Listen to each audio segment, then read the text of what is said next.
भिखारी की संतुष्टता। यह बहुत पुराने समय की बात है। उस समय राजा महेंद्र सिंह अचलानगरी के राजा थे। उन्हें अपनी प्रजा से बहुत प्रेम था। राजा महेंद्र सिंह का जन्मदिन निकट आ रहा था। राजा ने एक योजना बनाई कि वह जन्मदिन की सुबह अपनी नगरी में घूम कर आएंगे। उन्होंने सोचा कि उस दिन रास्ते में सबसे पहले जो व्यक्ति मिलेगा उसे पूर्णतः संतुष्ट करेंगे। जन्मदिन की सुबह योजना के अनुसार राजा महेंद्र सिंह अपने घोड़े पर नगर में घूमने के लिए निकले। राजा मन में ऐसा सोच ही रहे थे कि मुझे रास्ते में जो भी व्यक्ति सबसे पहले मिलेगा उसे मैं संतुष्ट करके ही आगे जाऊंगा। तभी उनके सामने एक भिखारी आया। राजा को देखकर भिखारी उनके निकट आया और उसने राजा के सामने भीख मांगने के लिए हाथ फैला दिए।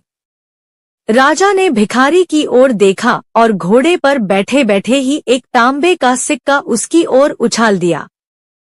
जब भिखारी फेंके हुए सिक्के को पकड़ने के लिए भागा, परंतु वह सिक्का उसके हाथ से छूटकर नाली में जा गिरा। भिखारी नाली में हाथ डालकर वह तांबे का सिक्का ढूंढने लगा। राजा ने सोचा, यह क्या हो गया? मैंने तो भिखारी को संतुष्ट करने के लिए सिक्का दिया, परंतु उसे वह मिला ही नहीं, अर्थात ऐसा लगता है कि वह संतुष्ट नहीं हुआ है। राजा ने उस भिखारी को अपने निकट बुलाया और उसे तांबे का एक और सिक्का दिया। भिखारी ने आनंद से वह सिक्का अपनी जेब में रख लिया और वह पुनः नाली में गिरे हुए सिक्के को ढूंढने लगा। यह देखकर राजा को लगा कि यह भिखारी तो बहुत ही गरीब है। उसको भिखारी पर और दया आई। उसने भिखारी को पुनः अपने निकट बुलाया और अब राजा ने एक चांदी का सिक्का दिया। भिखारी ने राजा की जय जयकार की और वह पुनः नाली में सिक्का ढूंढने लगा। यह देखकर राजा को उस पर और अधिक दया आ गई और अब की बार राजा ने भिखारी को एक सोने का सिक्का दिया। सोने का सिक्का पाकर भिखारी खुशी से झूम उठा और वापस भागकर नाली में गिरा तांबे का सिक्का ढूंढने लगा। राजा को यह उचित नहीं लगा। उस समय राजा को स्वयं से निश्चित की हुई बात याद आ गई कि वह पहले मिलने वाले व्यक्ति को आज संतुष्ट करना है।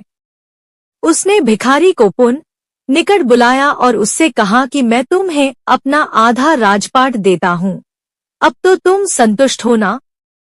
भिखारी बोला, मैं संतुष्ट तभी हो सकूंगा जब नाली में गिरा तांबे का सिक्का मुझे मिल जाएगा। भिखारी की यह बात सुनकर राजा महेंद्र सिंह अचंभित हो गया। वह सोचने लगे कि मैंने तो भिखारी को आधा राजपाट भी दे दिया।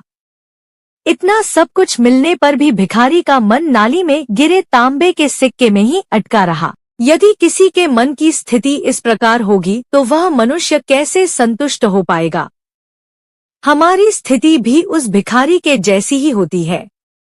हमें भगवान ने साधना रूपी मूल्यवान खजाना दिया है, परंतु हम उसे भूलकर संसार रूपी नाली में तांबे का सिक्का निकालने के लिए अपना जीवन व्यर्थ गवाते हैं।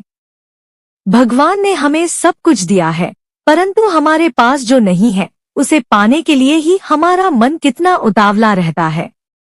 इस कारण भगवान ने हमें जो दिया है उसके प्रति हमारे मन में कृतज्ञता का भाव नहीं रहता है। भगवान के द्वारा दिए साधना रूपी खजाने में से भगवान के नाम रूपी मोती निकालना और संतुष्ट रहना, यही सच्ची साधना है।